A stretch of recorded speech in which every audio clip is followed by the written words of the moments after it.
Hello बच्चों, कैसे आप सभी लोग। स्वागत है आपका ऑनलाइन स्टडी में। बच्चों आज आपके लिए एक्सरसाइज 1.3 का क्वेश्चन नंबर 6 है।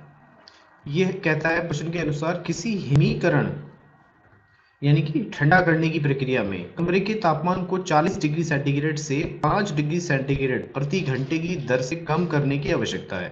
इस प्रक्रिया के शुरू होने के 10 घंटे बाद कमरे का तापमान क्या होगा।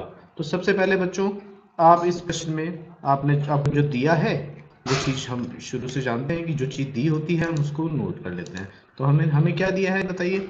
हमें दिया है कि कमरे का तापमान, तो यहां लिख लेंगे हम कमरे का तापमान।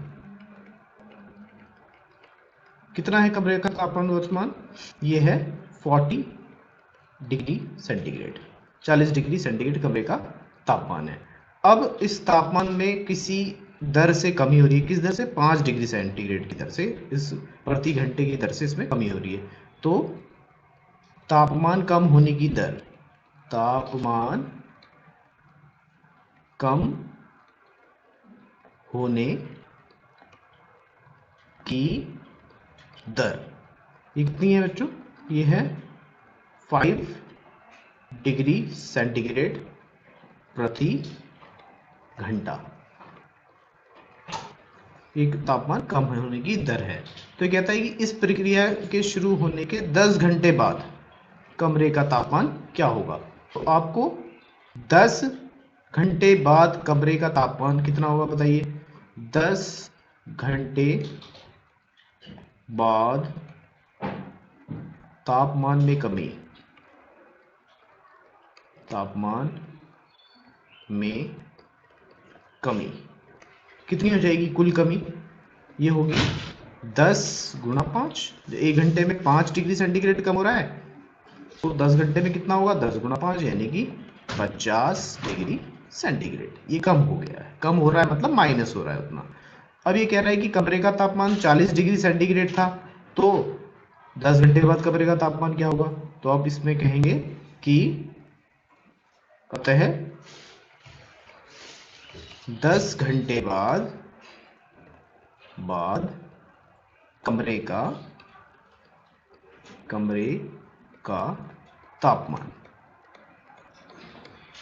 10 घंटे बाद कमरे का तापमान ये हो जाएगा बच्चों 40 डिग्री सेंटीग्रेड था और यहां से कम कर दिया इसमें 50 डिग्री सेंटीग्रेड, क्योंकि कुल मिला के 10 घंटे में 5 डिग्री सेंटीग्रेड प्रति घंटा की दर से 50 डिग्री सेंटीग्रेड कम हुआ था।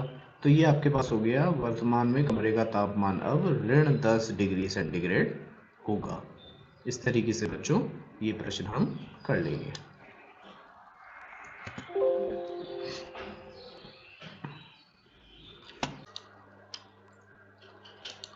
तो चलिए बच्चों अब आगे अगले प्रश्न के लिए आपको ले चलते हैं।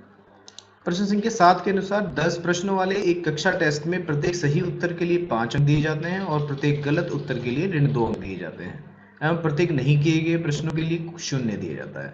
मोहन ने 4 प्रश्नों का सही और 6 प्रश्नों का गलत उत्तर दिया है, उसके द्वारा कितने अंक प्राप्त किए गए निकालना है। रेशमा ने 5 सही उत्तर दिए हैं, 5 गलत उत्तर दिए हैं, उसके द्वारा कितने अंक प्राप्त किए गए हैं, कुल मिला के ये निकालना है। और तीसरा, हीना ने कुल 7 प्रश्न किए हैं जिसमें से 2 का सही और 5 का गलत उत्तर दिया है, तो कितने अंक प्राप्त किए हैं। तो ऐसे इन प्रश्नों को करने के लिए बच्चों सबसे पहले आपको ये इसमें दिया हुआ है कि सही उत्तर के लिए, प्रश्न में जो सही उत्तर के लिए उसको 5 अंक दिए जाते हैं, तो 5 अंक सही उत्तर के लिए दिए जाते हैं। आप 5 की गुणा सही किए गए प्रश्नों में आप कर देंगे और गलत उत्तर के लिए ऋण 2 अंक दिए जाते हैं, तो ऋण 2 की गुणा गलत उत्तर की संख्याओं में कर दी जाएगी। तो कुल मिला के जो अंक होंगे उनको आपस में कैलकुलेट कर लेंगे और हमें कुल अंक प्राप्त हो जाएंगे। तो पहला हम इसमें करके देखते हैं। पहले के लिए मोहन के लिए कर देते हैं। इसमें लिख देता हूं मैं, मोहन के लिए करते हैं, के लिए मोहन के लिए कुल सही प्रश्न कितने हैं मोहन के लिए? मोहन 4 प्रश्नों का सही उत्तर देता है। 4 प्रश्न, तो 4 हैं, तो कुल अंक कितने हुए? कुल अंक ये होंगे 4 गुणा 5, क्योंकि 5 नंबर मिल रहे हैं, बराबर 20 मार्क्स उसको, 20 अंक उसको मिले हैं। और गलत उत्तर उसने कितने दिए हैं? 6 प्रश्नों का उसने गलत उत्तर दिया है। तो 6 प्रश्नों के लिए उसने कुल गलत प्रश्न कितने कर दिए हैं मोहन ने? 6। तो कुल अंक इसमें कितने बने बताइए? कुल अंक आप गुणा कर देंगे, 6 में ऋण 2 की गुणा कर देंगे, क्योंकि 2 अंक उसको माइनस करेंगे, माइनस मार्किंग हो गई है इसमें भाई। तो 6 दूनी 12, ऋण 12 हो गया। तो आपके पास अब देखिए सही अंकों के लिए 20 नंबर मिल गए हैं, गलत अंकों के लिए 12 नंबर उसमें से कट गए हैं। तो यहाँ पर मोहन द्वारा प्राप्त कुल अंक कितने हुए बच्चों बताओ? ये हुए आपके 20 उसने पाए हैं, मगर 12 उसने माइनस मार्किंग में गंवाए हैं। तो ये हो गए इसके कुल अंक 8। अब इसका सेकंड पार्ट कहता है रेशमा ने 5 सही उत्तर हैं और 5 उसके गलत हैं। 5 उत्तर सही करके आई है रेशमा, 5 उत्तर गलत करके आ गई भाई। तो सही उत्तर 5 है, गलत उत्तर 5 है। अब देखिए सेकंड पार्ट रेशमा के लिए कर दीजिए। रेशमा के लिए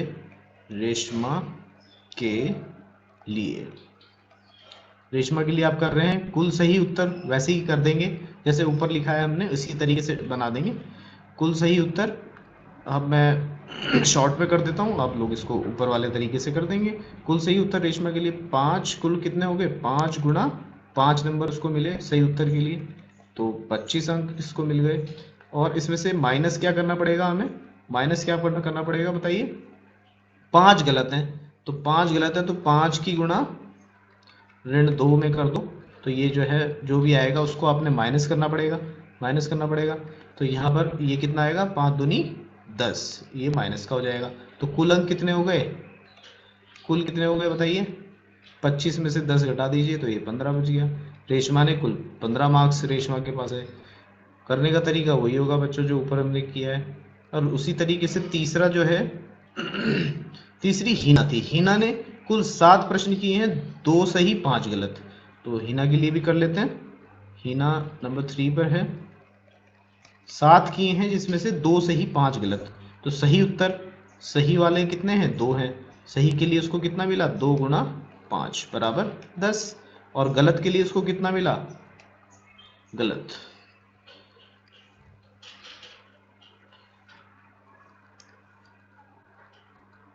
के लिए कितना मिला बताइए? गलत के लिए उसको मिला 5 गुणा ऋण 2 बराबर ऋण 10। तो इसने 10 अंक तो सही के लिए प्राप्त किए और ऋण 10 गलत के लिए प्राप्त किए। तो इसका बेचारी का टोटल जो है कितना हो गया? ये 0 इसने अंक कुल मिला के प्राप्त किया। तो इस तरीके से हमने देखा कि माइनस मार्किंग वाले क्वेश्चंस में जो अंक सही उत्तरों के लिए मिले उसमें से आपने जो ऋणात्मक अंक उसको मिले उसको आपने घटा दिया और कुल अंक आपको प्राप्त हो गए। तो इस प्रश्न में बस बच्चों बस इतना ही था।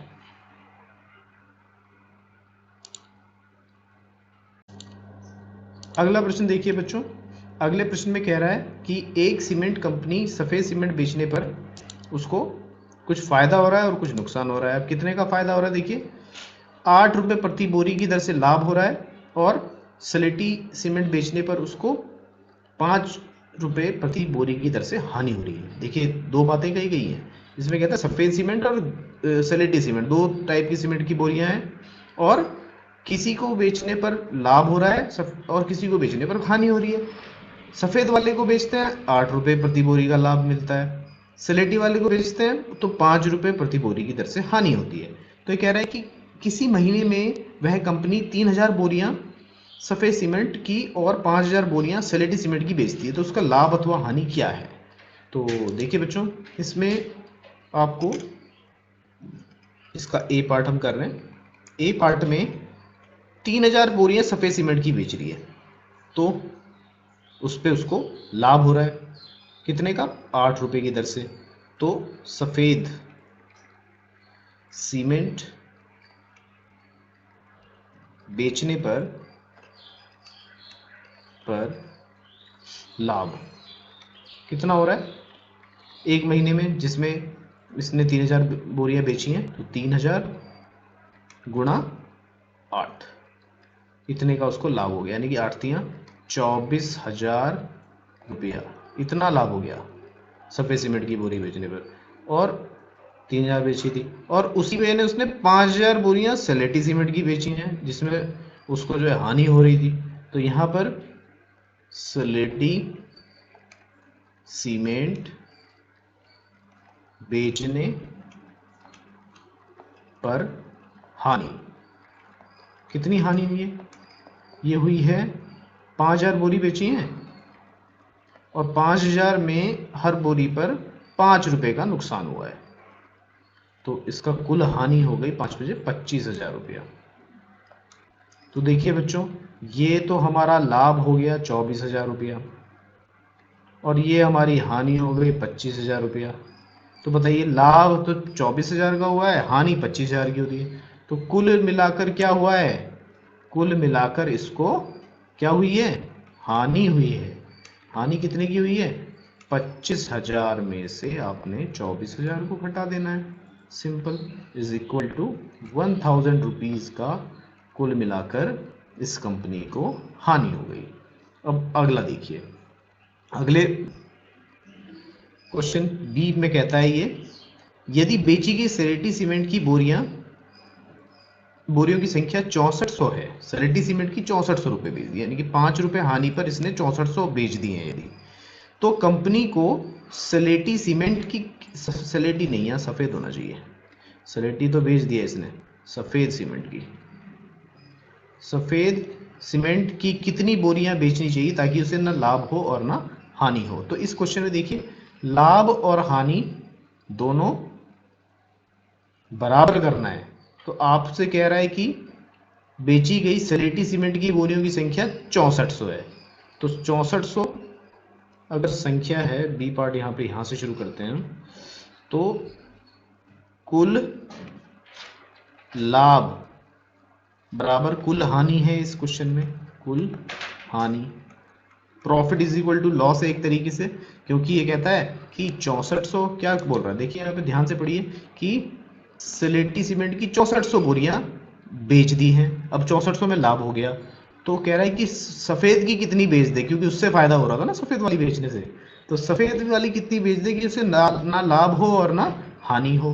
तो 6400 में आपने यहाँ पर आपका 6400, ये तो हानि वाला केस हो गया, इसको यहाँ ना लिख के हम थोड़ा दूसरी तरफ लिखें तो ज़्यादा बेटर है, ये हानि वाला केस हो गया, इसको हम लिखते हैं हानि की तरफ।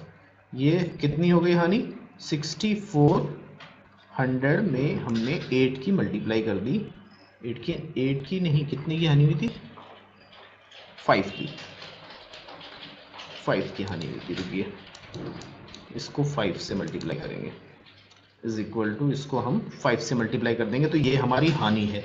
और लाभ कितना है, लाभ हमें पता नहीं है, लाभ हमें बताना है, तो सीमेंट की बोरी में 5 रुपए का लाभ, 8 रुपए का लाभ हो रहा था, 8 रुपए का लाभ हो रहा था, अब कितनी बोरी बिकी है पता नहीं, माना x मान लेते हैं, x बोरी बेचने पर 8 रुपए का लाभ हो रहा है, और वो किसके बराबर है, वो 6400 बोरियां 5 रुपए की हानि के बराबर है। तो यहाँ से x इज इक्वल टू क्या आएगा बताइए, 6400 गुणा 5/8, तो ये 8 से काटिए इसको, 8 अठे 64, 800 आ गया, 800 गुणा 5 करेंगे तो 5 0 की 0, 5 0 की 0, 5 अठे 40, तो 4000 बोरियां उसको सफेद सीमेंट की बेचनी पड़ेगी। 4000 बोरियां अगर वो सफेद सीमेंट की बेचता है, तो उसको 6400 बोरियां सलेटी सीमेंट की भी बेचेगा, तो ना लाभ होगा और ना हानि होगी, दोनों उसका लाभ और हानि बराबर हो जाएगा। तो बच्चों, ये क्वेश्चन जो था, ये क्वेश्चन नंबर 8 ये हमने कर लिया है, और मैं आशा करता हूँ आपको ये क्वेश्चन जरूर समझ में आया होगा। Thank you.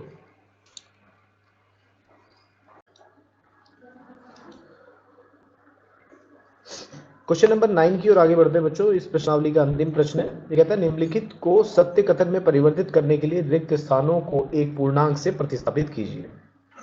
अब इसका फर्स्ट पार्ट कहता है -3 मल्टीप्लाई बाई, किसकी मल्टीप्लाई करेंगे 27 आ जाए। तो आप देखिए ऋण 3 में आप मल्टीप्लाई करें अगर 9 की, तो आपको उत्तर क्या मिलेगा, 9 तियां 27, मगर किसका मिलेगा, माइनस वाला। तो इसका अर्थ हुआ कि आप अगर यहाँ पर 9 की जगह ऋण 9 से मल्टीप्लाई करेंगे तब जाके ये -9 का माइनस और 3 का माइनस, माइनस माइनस मिलकर यहाँ पर प्लस होगा, तब जाके ये 27 आएगा। तो यहाँ क्या आएगा फिर बताइए, -9। अगला क्वेश्चन है बी पार्ट। ये कहता है कि 5 में किसकी मल्टीप्लाई करें कि -35 आ जाए। तो बताइए 5 7 जा 7 की मल्टीप्लाई करेंगे तो 35 आएगा, मगर हमें चाहिए ऋणात्मक मान, तो यहाँ के ऋण 7 की मल्टीप्लाई आपको करनी पड़ेगी। अगला प्रश्न है सी पार्ट। ये कहता है कि 8 में ऋण 8 में किसकी मल्टीप्लाई करेंगे, ऋण 56 आए। तो 8 में आप 7 की मल्टीप्लाई करेंगे 56 आएगा, और ऋणात्मक मान ये है ही, तो 8 सते 56 और माइनस ये हो ही गया, तो ये आपका सही है, 7 में ही आ जाएगा। और यहाँ पर 12 में क्वेश्चन नंबर इसका 9th का डी पार्ट, ऋण 12 में किसकी मल्टीप्लाई करें कि 132 आपको उत्तर मिले। तो इसको आप 12 में 11 की मल्टीप्लाई करते हैं तो उत्तर आएगा उस हिसाब से आपका, देखिए 11 मल्टीप्लाई बाय अगर आप ऋण 12 करते हैं तो उत्तर कितना आएगा, ऋण 132 आएगा। मगर आपको ये ऋण नहीं चाहिए यहाँ पे, तो यहाँ ऋण 11 से मल्टीप्लाई करना पड़ेगा, तो यहाँ -11 आपका आंसर होगा। तो इसी के साथ बच्चों ये एक्सरसाइज खत्म हो जाती है। इन प्रश्नों को आप घर पर 2-3 बार बनाने की कोशिश करेंगे तो ये सभी प्रश्न आपको निश्चित रूप से समझ में आएंगे। तो आई होप ये वीडियो आपके लिए लाभदायक रहा होगा। आप इसका पूरा फायदा उठाएंगे, और आगे इन प्रश्नों में कोई दिक्कत हो तो थोड़ी 1-2 बार वीडियोस को देखेंगे, आपको समझ में आ जाएगा। तो थैंक यू बच्चों।